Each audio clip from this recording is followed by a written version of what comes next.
Hello, America. I'm Mark Levin, and this is Life, Liberty, and Levin Saturday. I'm going to start the program where I'd rather not start, but I must. I want to say to people in and out of the administration, stop trashing, smearing, bullying the little state of Israel. Stop cozying up to and telling us that the enemy regime in Iran is now more rational, more moderate, and a regime that we can deal with. When just a few months ago they slaughtered 50,000 people, they're still hanging young people today. And if they had a nuclear missile today, they'd fire it into our country as sure as I'm alive. I don't know what's going on, but if people think they can bully a little country, really a people that have existed 4,000 years, through the Babylonians and the Persians, through the Romans and the Third Reich, into surrendering their defense and their decision on how to secure their country, they got another thing coming. I think it's outrageous. When we used to see the Secretary of War and the head of the Joint Chiefs of Staff daily here on Fox tell us of the fantastic marriage, symmetry between our militaries in defeating this enemy. I'm really appalled by this, and I hope it comes to an end sooner than later, because it's not right, it's not just, and it's not truthful. Now, as you surely heard by now, the Iranian regime's military is in a shambles. Its Navy and Air Force are mostly destroyed. Its radar mostly destroyed. Its ground-to-air defense systems mostly destroyed. Its nuclear sites mostly destroyed. Its enriched uranium bombed so badly it's unreachable. You've heard that the first and second tier of the Iranian regime leadership has been eliminated, that the regime is in turmoil, that they are economically all but dead. Its currency has no value. It's got massive inflation. They can't pay its military. It's begging for economic relief. It's begging for a deal. Okay, great. That's great. The military operation worked. The fact is that none of this would have occurred without the leadership of our president and our great armed forces. And during the most crucial part of this war, without the leadership of the Prime Minister of Israel and their armed forces. The historic accomplishment here is truly breathtaking. The military operation was spectacular. We were right to attack the Iranian regime, and we were right to defend our nation and the world from a real nuclear threat and a regime that spent 47 years killing Americans, our people, our Marines, our sailors, our embassy staff. It's too bad we don't have the graphics, the capability to put up the faces and names of the thousands of Americans who've been murdered by this regime and its proxies like Hezbollah, or those who've been maimed without legs, without eyes, without arms. When the Iranian regime was attacking us during the Battle of Iraq, the justification for going to war is beyond debate. Something happened along the way. We stopped. For a variety of reasons, some stated and some not. Even though it was said we needed about another 2 weeks to finish hitting the remaining targets on the Pentagon's list, we stopped. A 2-week ceasefire has extended to 9 weeks. And during the entire ceasefire, Iran and Hezbollah in particular violated the ceasefire so many times I can't count. While we mostly ignored it, the Israelis fought back against Hezbollah, which was launching missiles and drones into its northern communities. And we act like there's no history with Hezbollah. Hezbollah has killed our people. And not only that, they signed some grand agreement in the 1980s, and they ripped it up. And they are occupying Lebanon. They are tormenting, killing, and abusing the Christians in Lebanon. What about them? How come nobody talks about them? Because apparently we don't give a damn. So now we're talking about a memorandum of understanding, which was negotiated through mediators like Qatar and Pakistan with the Iranian terrorist regime. And at times, we were negotiating directly with the Iranian terrorist regime, a terrorist regime and still a terrorist regime under our own identification. The Iranian negotiators were being characterized as moderate and even reasonable We heard last week that they confided that the last 47 years of their murderous activities, including the mass murder of their own people and our people and other people, was a mistake. We made a mistake, they tell us. And that gave us optimism that maybe, just maybe, we could get something done. And then maybe they'll join the Abraham Accords. That said, we were told the MOU had numerous conditions built into it to ensure that the enemy would either comply with the terms or be denied the benefits. And in fact, otherwise we might bomb them again. This MOU was digitally signed last Sunday before we, the people, had any opportunity to see it. Now, I've carefully gone through this MOU that was released the other day after it was signed digitally, as good lawyers do, and I found many problems with it. Number one, in no way should we be involved in helping in any way, directly or indirectly, the conference of hundreds of billions of dollars to the Iranian regime. I don't care if it's some cockamamie method, some Rube Goldberg method. We'll give it to Frank. Frank will give it to Mohammed. Mohammed will give it to Iris. Iris. It's money. It's fungible. We all know. On the one hand, we say we're not helping them, really. On the other hand, the language in the MOU makes clear that we will help facilitate it. $300 billion that will be used not for the people there, who's kidding whom, but to strengthen the regime. How do we know? Because that's what they've done in the past. And no language or no deal will change it or change them. I suspect this was done because Iran had been talking about reparations. Remember that? Well, believe it or not, I think this is some kind of an answer to that.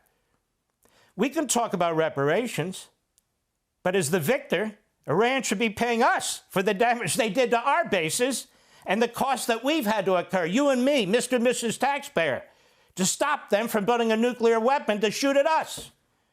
How about reparations for us? Number two, we declare the immediate and permanent termination of military operations on all fronts, including with Hezbollah. Another grave mistake, in my view. Why are we doing Hezbollah's bidding when Israel is being attacked by Hezbollah and the Lebanese people and the government want Hezbollah gone? It's an Iranian terrorist group that has taken over the country. It's a complete capitulation to the Iranian regime because Hezbollah is its terrorist lifeline. It's an absolute capitulation of them.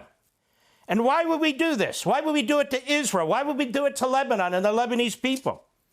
Israel fought by our side at the beginning of the war. They have a right to defend themselves, and they have a right to defend themselves without us telling them how to do it. Because they're the only ones fighting Hezbollah that killed our people. We haven't sent troops in there, nor should we. Israel's doing the job. And we're admonishing Israel repeatedly and publicly. Now, I got a problem with this. By immediately and permanently declaring no more military operation, right at the top, before any deal is reached, does that make any sense? Aren't we going to lose a lot of leverage? 3, we commit to fully remove the naval blockade within 30 days. It's already started. Again, before any final deal is reached. Now, why would we agree to abandon that leverage? The MOU talks about safe passage of vessels through the straits without charge for 60 days. Well, what does that mean? Well, we've got a little bit more clarity. That means after 60 days, they'll impose some kind of fee. And therefore, they will have some power to enforce that fee. In other words, the straits will be surrendered to the regime. Those are international navigable waters, and the precedent that sets between them and the communist Chinese in the South China Sea is terrible. It's terrible. So why are we doing that? These are legitimate questions. 4, we commit lifting sanctions against the Iranian regime. My understanding is we have about $24 billion.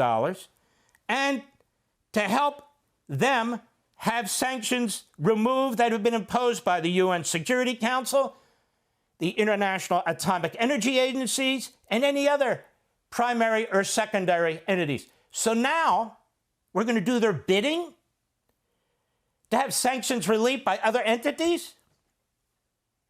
I just went through how we crushed this regime, didn't I? how we have every right to celebrate the fact the president, under his leadership, how we have crushed this regime. So why are we accommodating them like this? Now listen to this. Not until item 8.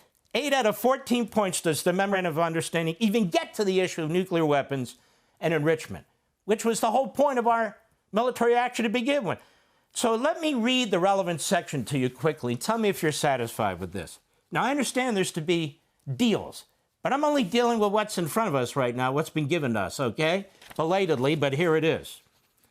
It says in relevant part, if they're signing this MOU and subsequent to the beginning of the implementation of paragraphs 1, 4, 5, 10, and 11 of this MOU, and the continuing implementation of these measures, the United States of America and the Islamic Republic of Iran will start negotiations regarding the final deal exclusively on the other paragraph. What the hell does that mean? There's nothing specific. There's no details whatsoever.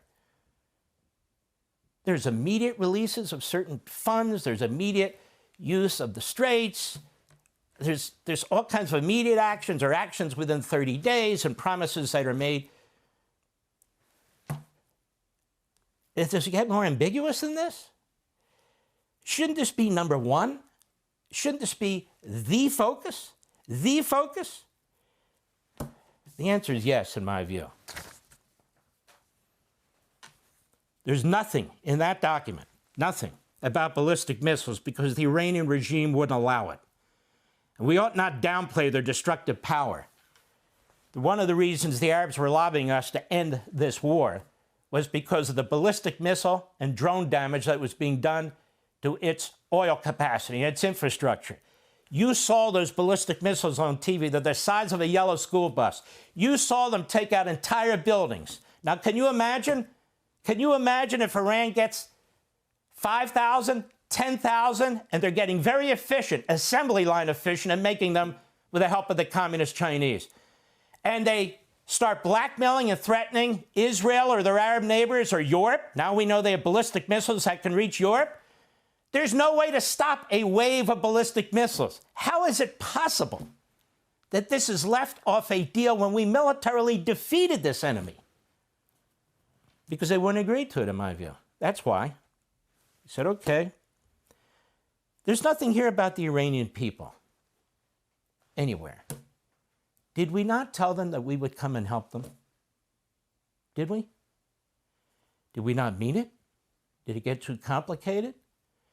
See, this is what happens when you're making deals as opposed to destroying a regime and getting an unconditional surrender. I'm just laying it out so you, the American people, have everything. You make the decisions, not some controlled information. And these old slogans that those who dare to point out these problems are warmongers or support forever wars are not only imbecilic, they're illogical. By not ending this regime, their war will go on. Maybe not right now, but it will. It absolutely will. When they're ready and able to go again with some of the money that we're allowing them to get. Billions and billions. Well, it's not our money. Who cares? The warmongers are the isolationists, the pacifists, and the appeasers who empower the Iranian regime and our enemies. They're proxies to kill our citizens, to stand down while the enemy stands up, to hide while they shoot at us. That's not American. And to address that and confront it and deal with it is not a warmonger. That's a patriot. We lost thousands of our fellow Americans because of the isolationists and their ilk. The last 47 years, they reigned. They were in charge. We were isolationists. We didn't hit back. Look, there's more, but that's enough for now. Let us hope that in the next 60 days, some major changes and a final agreement can be made. That said, some of this is immediate, so they won't be changed in that regard. And what's mostly immediate are the concessions. I just see no language, not even in item 13, which talks about meeting certain hurdles, some of which are already immediate, and as a condition of moving on to 60-day negotiation period. And this is despite assurances made on TV shows that they have to comply or little happens. Again, much of what they receive is up front. But here's the biggest issue. The biggest problem is the enemy. The enemy hasn't surrendered. It's never going to surrender. It will never abandon its cause and its revolution. Any deal to them isn't worth the paper it's written on. It may last for a while. That's what they're banking on, survival, and then reconstruction, and then strike. And so they'll agree to this for a period of time. They'll take all the benefits they can get. After they get the $300 billion, however long that takes, then they can thumb their nose at us and say, what are you going to do about what we're about to do? I've explained time and again that the Iranian regime is not going to sign some agreement and then honor it in direct and explicit violation of its political theocratic ideology and revolution. It never has and it never will. Khomeini explained all of this in black and white. They exist for the end days, for the catastrophic destruction of civilization, starting with Israel, then the United States, then the entire West and all humanity. This is a death cult. Suicide bombers who want nuclear weapons. And no sooner did the president sign a copy of the MOU than this is reported by open source intel. The new rational leader in Iran, Gallup, and one of the key negotiators of that MOU, speaking on Iranian state TV, after the agreement was reached, he said, if we truly seek justice for Khomeini, then that justice will be achieved through the liberation of Jerusalem. We must be committed to that vision and carry out that mission. And there are others who are saying the same thing. Now, you'll be told, well, don't listen to them. It's just rhetoric. It's just listen to every word. Digest it and understand it. They mean it. Listen to every single word. They're not hiding it. Be sure to like and subscribe for all the Fox News latest on YouTube and catch full shows streaming now on Fox One.